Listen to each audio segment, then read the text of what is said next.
नमस्कार दोस्तों, grow your thought YouTube channel में आपका दिल से स्वागत है। दोस्तों, इस कहानी को जरा गौर से सुनिएगा क्योंकि यह कहानी आपकी जिंदगी बदल देने वाली है। आजकल 12 से 26 साल के युवा नौजवानों को इतनी चिंता हो रही है कि चिंता की वजह से उनका किसी भी काम में मन नहीं लग पा रहा है। वह हमेशा परेशान ही रहते हैं। ना तो वह अंदर से खुश होते हैं और न ही उनके अंदर कार्य करने की शक्ति है। फिर भला उन्हें कामयाबी कैसे मिलेगी? वह अपनी मंजिल तक कैसे पहुंचेंगे? दोस्तों, एक समय की बात है। गौतम बुद्ध से उनके एक शिष्य ने एक बार पूछा कि महात्मा, क्या ऐसा संभव है जो मैं मेरे मन में सोचूं वो सारी चीजें अपने आप मुझे मिलना शुरू हो जाएं? बुद्ध बोले, ऐसा संभव तो है, लेकिन क्या इसके लिए तुम ये दो चीजें कर पाओगे? शिष्य बुद्ध से बोला, क्या सच में ऐसा संभव होता है? अगर हां, तो महात्मा मुझ पर कृपा कर मुझे बताइए, ऐसा होना कैसे संभव है? मैं इसके लिए कुछ भी करूंगा। बुद्ध शिष्य से बोले, तो सुनो, तुम अपने मन में जो चाहो वह तुम्हें मिलने लग जाएगा। इसका पहला उपाय यह है कि तुम्हें अपने मन को अपने नियंत्रण में लाना सीखना होगा। जब तुम्हारा मन पूरी तरह से तुम्हारे काबू में आएगा, तब उस दिन तुम्हें अपनी मनचाही चीजें मिलना शुरू हो जाएंगी। शिष्य बुद्ध से बोला, लेकिन गुरुजी, मन को वश में कैसे लाया जाता है और इस समस्या का दूसरा उपाय क्या है? बुद्ध शिष्य से कहते हैं, मन को वश में लाने का सबसे पहला और महत्वपूर्ण उपाय अपनी इंद्रियों को संयमित करना होता है। तुम्हारे पांचों इंद्रियां जब तुम्हारे वश में होंगी, तभी तुम अपने मन को वश में करने में कामयाब हो पाओगे। शिष्य कहता है, गुरुदेव, आप कहते हो कि इंद्रियों को काबू में करने से हमारा मन हमारे काबू में आएगा और फिर जो मैं मेरे मन में सोचूं वह चीज मुझे मिलने लगेगी। लेकिन गुरुदेव, इंद्रियां तो मेरे काबू में है। मैं जैसे चाहूं वैसे अपने हाथों को, आंखों को या फिर पैरों को हिला सकता हूं। फिर मुझे जो चाहे वह चीजें क्यों नहीं मिल पाती?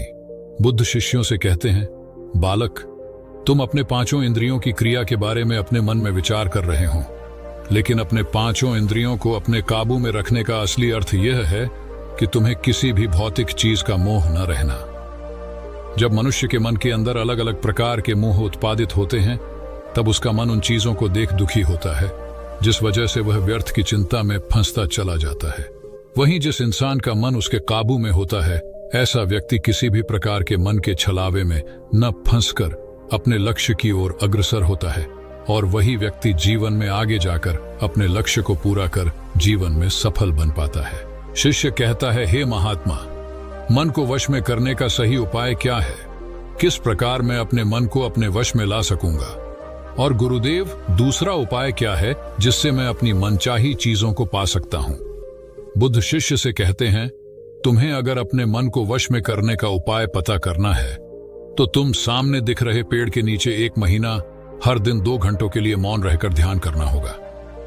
जैसे ही तुम्हारे 30 दिनों का सफर खत्म होगा, वैसे ही तुम्हें अपने मन को काबू में करने का उपाय मिल जाएगा। जिस दिन तुम्हें अपने मन को काबू में करने का उपाय पूरी तरह से हो मिल गया, उसी दिन से तुम अपने मन में जिस भी चीज का विचार करोगे, वही चीज तुम्हें प्राप्त होना शुरू होगी। अगर तब तुम पैसे के बारे में या फिर संसार में मौजूद किसी भी चीज के बारे में अपने मन में विचार करते हो, तो वह विचार तुम्हें अपनी मनचाही चीज को प्राप्त करने में तुम्हारी मदद करेगा। पर इसके लिए तुम्हें अपने मन को वश में कर पाना अत्यंत जरूरी है। जब तुम अपने मन को वश में कर लोगे, तभी मैं तुम्हें दूसरे उपाय के बारे में बताऊंगा। शिष्य बुद्ध को प्रणाम कर कहता है, यह तो काफी आसान कार्य है। 1 महीना ही क्या, मैं 1 साल तक 2 घंटे उस पेड़ के नीचे बैठ सकता हूं? आप मुझे आज्ञा दें, कल से ही मैं ध्यान में बैठने के लिए तैयार हूं।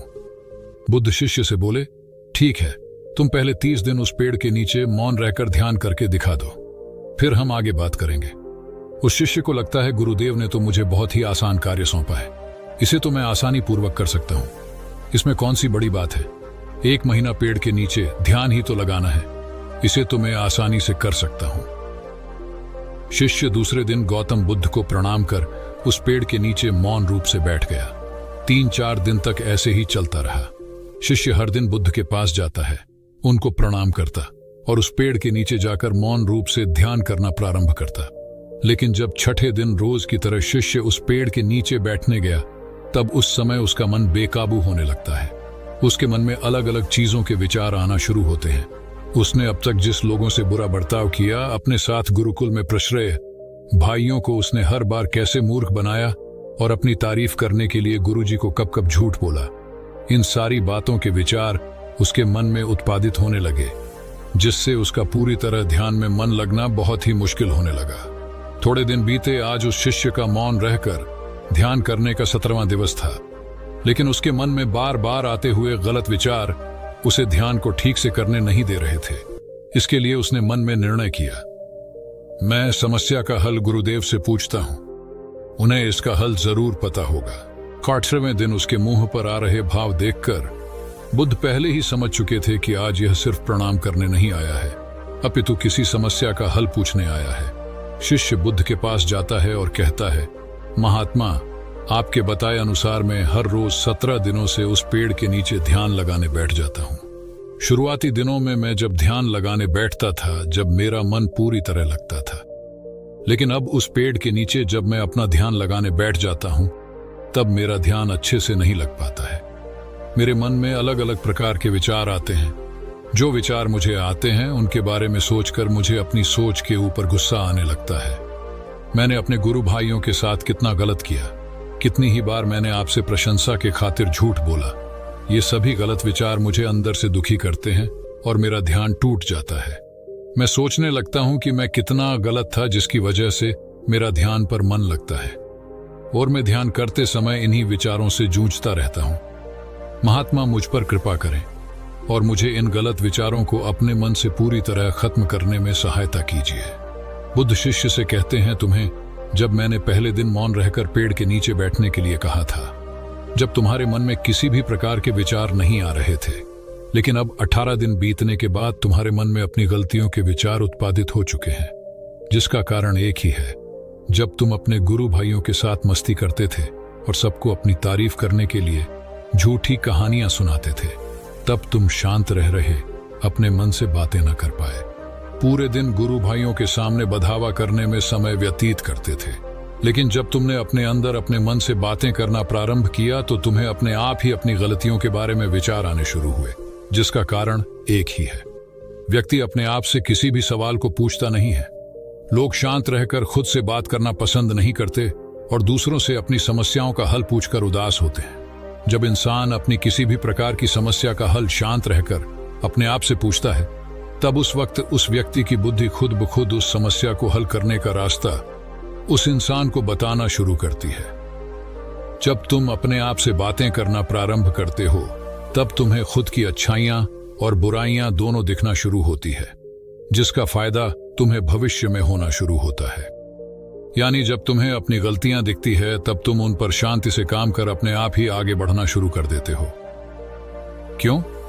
जिस वजह से तुम अपने मन में जिस भी चीज को सोचते हो, उस चीज को प्राप्त करने का रास्ता तुम्हारी बुद्धि तुम्हें दिखाना शुरू कर देती है। बौद्ध कहते हैं, इसलिए मैंने पहले ही दिन तुम्हें बताया था, जैसे जैसे तुम शांत रहकर अपने मन से विचार करना शुरू करोगे, वैसे वैसे तुम्हें अपनी मनचाही चीजें मिलना प्रारंभ होंगी।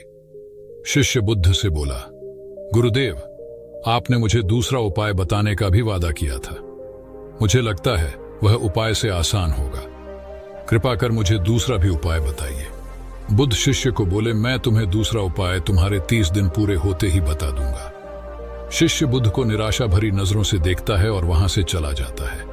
थोड़े दिन बीतते, आज उस शिष्य के 30 दिन पूरे हो चुके थे। शिष्य बुद्ध के पास चला आता है और बुद्ध से पूछता है, गुरुदेव, मुझे मेरा मन इतना हल्का क्यों लग रहा है?